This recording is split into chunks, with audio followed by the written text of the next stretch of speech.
నమస్తే, welcome to our channel SR9 TV Telugu. మన channel subscribe చేయండి, లైక్ చేయండి, షేర్ చేయండి. ప్లీజ్ సపోర్ట్ మీ. మొన్న ఎన్నికల్లో ప్రజలు తనను ఓడించినందుకు జగన్మోహన్ రెడ్డి గారు ప్రజలను ఎవరిని నిందించట్లేదు. ఆయనలో ఉన్నటువంటి గొప్ప వ్యక్తిత్వం అది. నేను ఇంత సంక్షేమ ఫలాలను ఇచ్చినా సరే ప్రజలు నన్ను ఎందుకు మోసం చేశారని భావం ఆయనకు లేదు. ఎందుకు ఓడిపోయాను అని మాత్రమే ఆయన ప్రశ్నించుకుంటున్నారు. కానీ ప్రజలు మాత్రం తెలుసుకున్నారు. వెంటనే 2 నెలలు ఇంకా పూర్తి కాలేదు, ఎన్డీఏ కూటమి ప్రభుత్వం అధికారంలోకి వచ్చి 2 నెలలు పూర్తి అయ్యేటప్పటికీ మోసపోయామనే భావన ప్రజల్లో వచ్చింది. గ్రహించారు ఆల్రెడీ.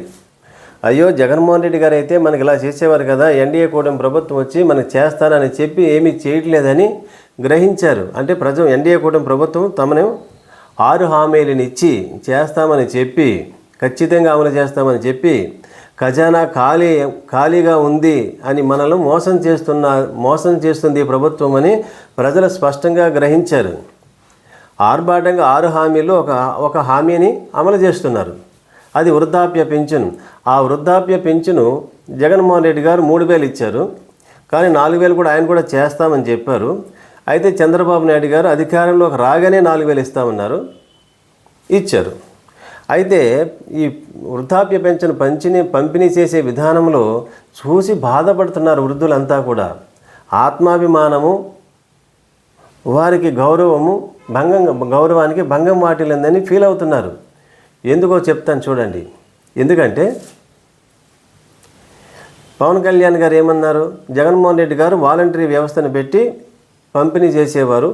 మేము వాలంటరీ వ్యవస్థ లేకుండానే సచివాలయ వ్యవస్థను ఉపయోగించి ప్రతి వృద్ధులకు ఇంటింటికి వృద్ధాప్య పెన్షన్ మేము పంపిణీ దిగ్విజయంగా అమలు చేశామని ప్రకటించారు. అయితే ఆయన అసలు విషయం మర్చిపోయారు. ఆయనకి ఈ వాలంటరీ వ్యవస్థను ఆయనే పెట్టాడు, జగన్మోహన్ రెడ్డి గారే పెట్టారు. ఈ సచివాలయ వ్యవస్థను కూడా ఏర్పాటు చేసింది జగన్మోహన్ రెడ్డి గారే. ఆయన ఏర్పాటు చేసిన ఆ వ్యవస్థను ఉపయోగించుకుని మీరు వృద్ధాప్య పెన్షన్ పంచారు. మీ కొత్తదనము మీదేం కాదు, మీరు కొత్త విధానాన్ని ఏమి అమలు చేయలేదు. అసలు జగన్మోహన్ రెడ్డి గారు ప్రభుత్వ విధానాన్ని అమలు చేశారో ఆ విధానాలనే మీరు ఇంప్లిమెంట్ చేస్తున్నారు తప్ప కొత్తగా మీరు అమలు చేసినటువంటిది, ఇంప్లిమెంట్ చేసినటువంటి విధానాలు ఎక్కడా లేవు ఇప్పటి వరకు. వాటికి కాకపోతే పేర్లు మార్చి చేస్తున్నారు అంతే. అయితే జగన్మోహన్ రెడ్డి గారు ఏం చేశారు, వృద్ధాప్య పెన్షన్ ఇంటింటికి డోరు కొట్టి వెళ్ళి ఇచ్చేవారు. వారికి ఆనందంగా అవ్వాతాతలు ఆనందంగా పెన్షన్ తీసుకునేవారు. ఇప్పుడు ఏం చేస్తున్నారు, ఎన్డీఏ కూటమి ప్రభుత్వము ఏం చేస్తుంది, కొన్ని ప్రాంతాలు, మొత్తం రాష్ట్రం అంతా అంటలేదు, కొన్ని ప్రాంతాలు ఎలా జరుగుతుందంట, వీళ్ళందరినీ ఎవరైతే వృద్ధాప్య పెన్షన్ తీసుకుంటున్నారో వారందరినీ ఒక ప్రదేశంలోకి పిలుస్తున్నారు, రమ్మని చెప్తున్నారు. ఆ ప్రదేశంలోనే తెలుగుదేశం నాయకులు, జనసేన నాయకులు, ఈ సచివాలయ సిబ్బంది అక్కడే ఉండి అందరినీ వచ్చి పెన్షన్ తీసుకోమంటున్నారు. అప్పుడేంటి, వారు ఎప్పుడు వస్తారో వచ్చే వరకు వెయిట్ చేయాలి. వీళ్ళంతా వృద్ధాప్య పెన్షన్ తీసుకుంటున్నటువంటి పెన్షన్దారులంతా అక్కడ వెయిట్ చేయాలి. అధికారులు, నాయకులు వచ్చే వరకు వెయిట్ చేయాలి. వారు ఎప్పుడు ఇస్తే అప్పుడు తీసుకోవాలి. ఎవరైనా ముందు పిలిస్తే వారే తీసుకోవాలి. ఒక్కొక్కరుగా వెళ్ళాలి. ఎంత సమయం అక్కడ వేచి ఉండాలి.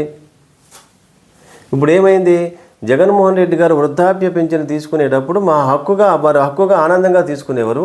ఇక్కడ హక్కును కోల్పోయి వారు ఇస్తే తీసుకునే స్థితికి వచ్చారు.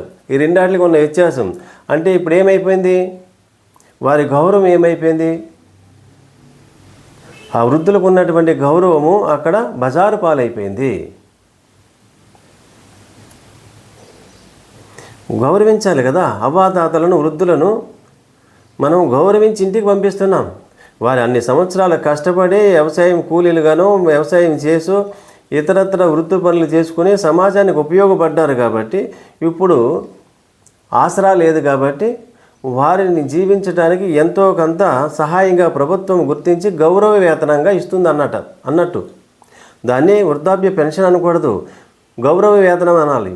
వారిని సమాజం గౌరవించి, అంతవరకు అన్ని సంవత్సరాలు మన సమాజం కోసం కష్టపడి పనిచేయటం వల్ల వాళ్ళని గౌరవించి నిస్సహాయులుగా ఉన్నటువంటి, నిర్భాగ్యులైనటువంటి ఆ వృద్ధులకు గౌరవ వేతనంగా ఇస్తున్నటువంటి పెన్షన్ అది.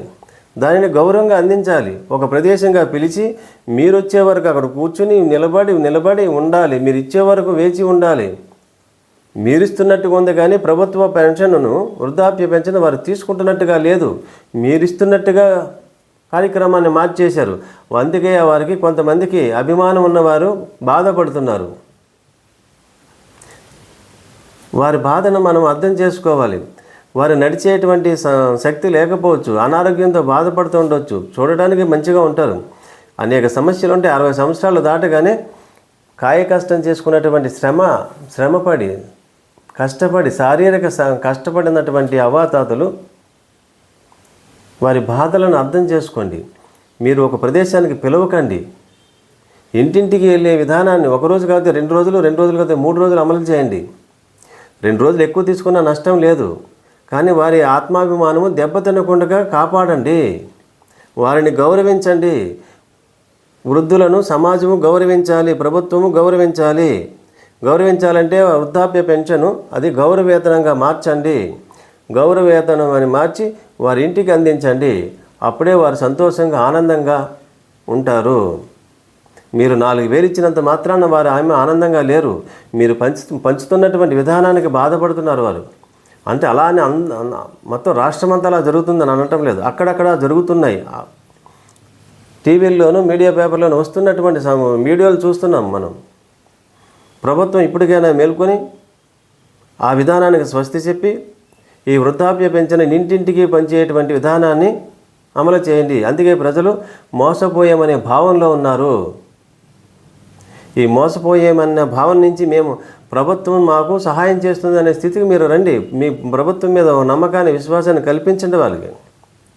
ఒక్కొక్కరిగా అర్థమైపోతుంది మీకు మీ ప్రభుత్వం మీద, ఈ ఎన్డీఏ కూటమి ప్రభుత్వం మీద ప్రజల్లో ఎంత వ్యతిరేకత వచ్చిందో మీరు గ్రౌండ్ లెవెల్లో ఒకసారి రిపోర్ట్ తెచ్చుకోండి, సర్వే చేసుకోండి.